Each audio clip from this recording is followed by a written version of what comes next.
Oh, hey y'all, Fat Man Outdoors. Hey, if you liked the video, click that like button and click subscribe so that you'll get notifications whenever we post new content. Appreciate you watching. This is the Fat Man. I'm gone.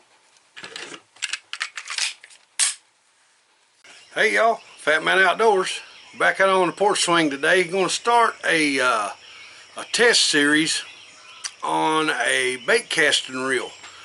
Ryobi is a company that everybody's familiar with making power tools and hand tools. Well, now they've begun to get a toe in the market of making some bait casting reels, some like bass fishing reels, and then some larger, made something like ambassador reels. It's a lot. Not sure how good they're going to be. I mean, they're being sold through Temu, and the regular price on them was $15.89, I think. But I did the thing where I put them in my cart and waited 2 or 3 days, and after 2 or 3 days got a notification that the price had been reduced, so they got them down to $8.89 a piece. You know, what kind of bait casting reel you gonna get for $8.89? I don't know, but we're gonna look at them, see what they're all about. I'm going to show you a few things about them that kind of impressed me, to be honest, for $8.89. And then as soon as all this rain moves out, then we're going to get on the water and we're going to try them out with some topwater lures, some spinning baits, and may even throw some larger crankbaits. And what I'm thinking, I'm probably going to get most of my use out of these is probably using them under slip float rigs, fishing for crappie and bass. But we'll just have to see. You know, like I said, there's some things about them that impressed me, but let's get to unboxing it and I'll show you what I'm talking about. Alright, well, the box that they come in just says casting reel on it. Doesn't say a company name or anything on it. And how I found out that they're made by Ryobi is when I looked on the manufacturer part of the listing in Temu. It shows that Ryobi is that's the division of Ryobi that's making these. So like I said, they got their name on it. Now whether or not they're going to be any good, we're going to see. I don't know. The unboxing is pretty simple. It's just a box and the reel in a plastic bag. There's no information that comes with them, no nothing telling about them, nothing telling about the features of the reel or nothing. Not even a warranty card or anything. So that's pretty much, you get what you see. Now here's what the reel looks like. It's not a bad looking reel. There's a couple of things I would have liked to seen different, but for $9, what are you going to get? So I'm going to start from the bottom. Okay, the reel seat, it is plastic. However, it is molded entire one piece of the frame, so if it fails, the whole thing would have to fail. It's not something that gets been riveted on that and could pop off, or that snaps into place. It's all been injection molded as to one piece. So now the next thing I want to look at is the level wind guide, and that's ceramic.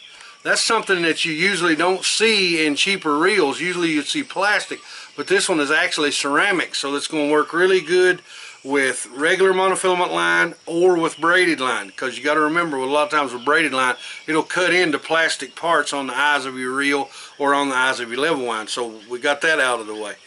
It's actually a solid brass spool. I at first thought maybe that's plastic and it's just painted over, but it's not. It's a brass spool, so I was kind of impressed with that. The next thing, it does have 12-point magnetic adjustment for your spool. What that is, it's a brake system that works at the end, more at the end of the cast than it does at the beginning of the cast, to slow the spool down and to help prevent backlash. That's something a lot of times you don't see in a cheaper reel. A lot of times in the cheaper reels, you have to take the side off and turn on, push in those little brakes, or push them out rather, to give it more brake. But this one actually has the magnetic dial, and it has a 12 up to a 12 setting. So usually on these, what I do is I'll turn it all the way down to minimum, and then I'll come up a quarter of the way,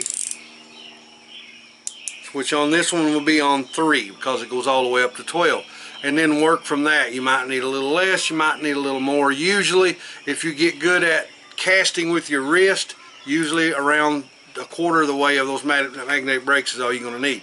Then of course you got your regular pin brake here on the side, where you got the little cover that's almost like a scope adjustment cover that you tighten up, and it actually pushes against the pin of the spool to reduce how much the spool can turn, and it feels pretty good. You know, the adjustment in it, it's not rough, and a lot of times that you don't get a lot of range of adjustment on these on cheaper reels. This one feels like it's going to have quite a bit of adjustment on it. So like I said, we'll have to try that out and try it with different bait sizes. It does have a star drag. Okay, that's common on most bait casting reels. This one does feel kind of weird to me though. It doesn't feel like you have a wide range of adjustments. It kind of feels like you've kind of got your drag off, or your drag kind of tight, or your drag completely locked down. It almost feels like there's clicks instead of just a push that you feel in most bait casting reels. But it works. It doesn't. The drag system in itself, when you turn the handle against the spool, if you're holding the spool, you can feel a difference, and it feels good. It's smooth, and it's not. It doesn't feel like it's going to be one of those that'll back off. And if you move it just a little, it doesn't lock the reel completely down. I've seen some of the cheaper ones, like Shakespeare, come out with some of the cheaper ones a few years ago, and if you got to the point to where you had the drag set, you know, around where it needed to be, if you moved it just a little bit tighter, it would completely lock it down, and that's not good, because if you get in a situation where you get hit with a fish and that's locked all the way down, you won't have time sometimes to back it back off, and you're going to get broke off and potentially lose a fish. Now the next thing, it does have the wide handle. It has the big handle, so it's going to give it it's going to increase your gear ratio by having that big handle. And they do have the foam no slip handles on there, the knobs, so that you'll get a lot better grip in wet conditions. Now as you can see, it spins pretty good. It's a free reel. It doesn't feel anything rough in it. It's supposed to be a 9-ball bearing system. It doesn't feel stiff or bumpy or any kind of friction in there when you turn the handle. Everything seems to be working good. It does have a place where you can take that little one-way screw out right there, and you could actually change the paw if you had to, if it worn out. And also the worm gear in there, I'll turn this where maybe you can see it. The worm gear is brass. And a lot of these, the worm gear is nylon, and they just don't last long. This one has a metal paw and a brass worm gear, so that may increase the life of the reel in and of itself. And it does have a stainless guide that the paw runs on, and that seems to be good. Now the disengagement, it's solid. It just takes a little bit of movement and it disengages, and it has 100% anti-reverse. There's no reverse spacing on the reel, so I like that, because a lot of times if you throw out and you just set the reel, and then you'll immediately just wait till your bait falls, if you're jigging especially, and then just begin to work the jig, and you don't want that space in between, because some reels I have seen them have as much as a third of a turn of the handle before it would ever catch back into the gear system. This is 100%. As soon as you engage it, it locks up and it will not go backwards. If the reel feels great, I mean, I can't complain at all about the reel for the way that it feels. I've actually already mounted one up on a rosewood rod. Now there is something I'm going to check. I haven't checked it yet, but I'm going to actually rig up a way to test it. It says that you get 7.2 to 1 gear ratio. That means that for every one revolution of this handle that you make, that spool is going to turn 7.2 times. That's pretty fast. For a cheaper reel, that's a really good gear ratio. So we're going to have to check that. I'll probably take a marker and make a mark on the inside of the spool and check that later. I haven't done it yet. It does list on the bottom how much line it'll hold. Now it doesn't list like most American made reels will list a pound test. But they've began now, a lot of them have began to trade over to this very same thing of, instead of showing a pound test, to show a line diameter, because a lot of people are fishing with braided line, so the pound test really doesn't matter. It's the diameter in and of itself. But on this one, it'll hold 140 meters of 0.26 millimeter, 120 meters of 0.28 millimeters, 110 meters of 0.30 millimeters. So it's got a fairly decent line capacity. I'm going to run one with 8-pound test, just fluorocarbon in it, and then I'm probably going to load this one up with a 20-pound test braided line that I'll use when I'm jig fishing. Because you want the braided lines just because it has zero stretch and you want to be able to feel everything, but we'll talk about that later. Right now, out of the box, I mean, for $9, I'm not going to complain at all, because I know if all I ever do with them is just fish for crappie or bluegill under slip floats, it's you know, how you going to beat that, you know? But if it'll hold up to bass fishing, you know, especially around here, if it'll hold up to smallmouth fishing, then that'll be great. I wouldn't think that they would stand trying to catch stripe much, but from what I've seen of the reel to this point, I'm pretty satisfied that I got more than what I paid for. Of course, we won't know that until we get it on the lake and start putting some pressure against it and some time casting it and reeling it and everything starting to get seated in. That, like I said, the only thing I have a concern with is that plastic reel seat.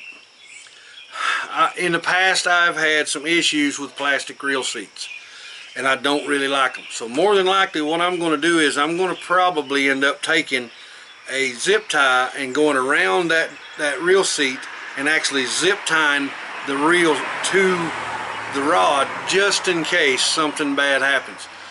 Because I've never had a great lot of luck with injection molded plastic reel seats. I'd rather see a metal reel seat and it be riveted to the frame or screwed to the frame than to see these plastic. But again, it is a single piece.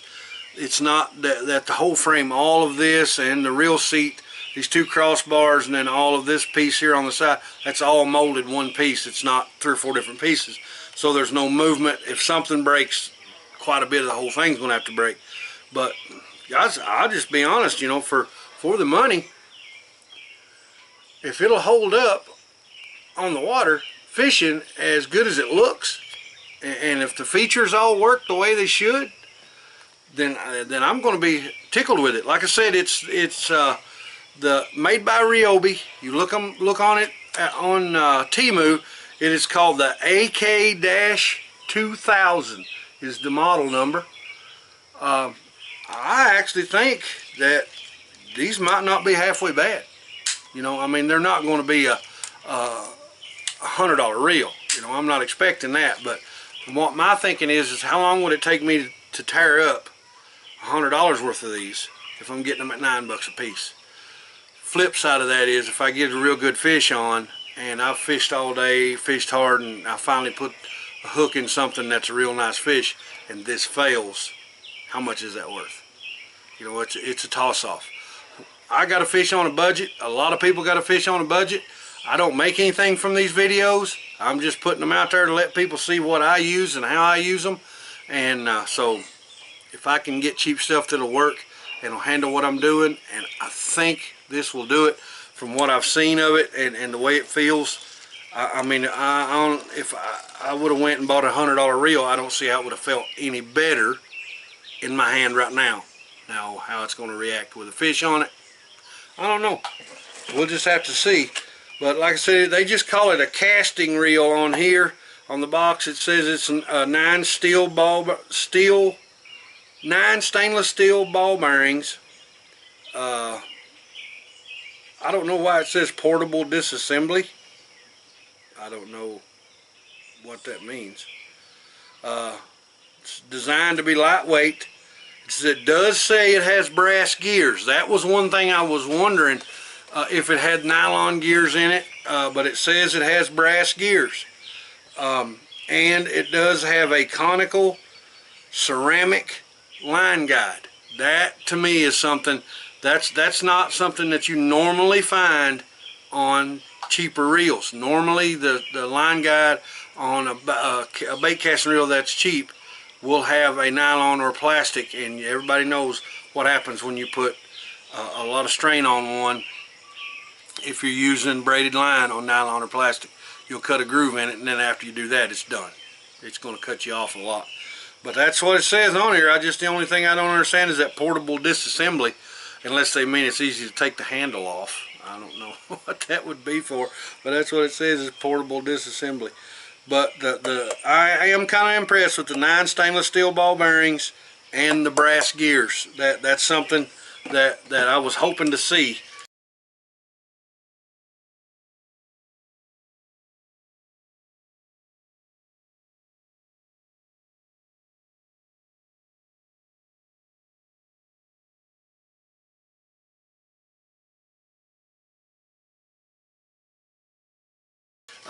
But guys, I'm going to try to get out on the water in the next few days and get a video made using these. I've got a couple of them, and I actually have a couple more of a different brand made slightly different that's on the way. I'm going to try those too, and I'll let y'all check. We'll unbox those and check them out when I get them. But watch out for a video upcoming as soon as the rain stops. Maybe it'll be after this Memorial Day weekend. Man, we've had so much rain. Dale Hollow Lake and Lake Cumberland looks like somebody's floating timber down the river to take it to the sawmill. It's ridiculous. There's no way you could put a boat out there and be safe. I'm hoping nobody dies this weekend on the lake because there's so much wood floating. But as soon as all that's gone, this rain gets cleared out here next week, my goal is to get on the water and start trying to bust some bass. Maybe even get a catfish up on one of these. That's something might be interesting to do, is really put some stress against it, is get up in one of the riverbed edges and see if we can't get a catfish tied up on one of these and see what happens. You know, it might as well test them, and test them hard, and see if they're going to stand being dealt with by hard stuff. Because if they'll handle a 10 or 12 pound catfish or a 15 pound stripe, then there ain't nothing else I'm going to mess with unless I get lucky or unlucky and hook a sturgeon in the lake, which there are a few there. But short of having like an ambassador type reel, you're not going to handle one of those anyway. But we'll just have to see. But guys, I hope y'all enjoyed this video. This is the Fat Man. I'm gone.